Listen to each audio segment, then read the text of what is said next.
How to change your location on Google Maps iPhone. To get started, first of all go ahead and open up the Google Maps application on your phone. Google Maps offers satellite imagery, real-time traffic conditions, and route planning for traveling.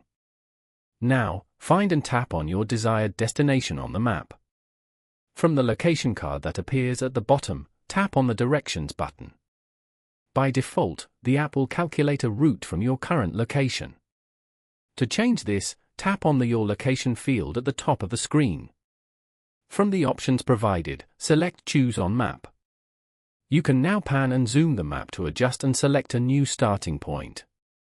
After placing the pin on your desired location, tap on OK.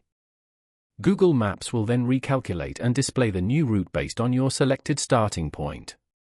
Following these steps, you can easily change location in Google Maps on an iPhone.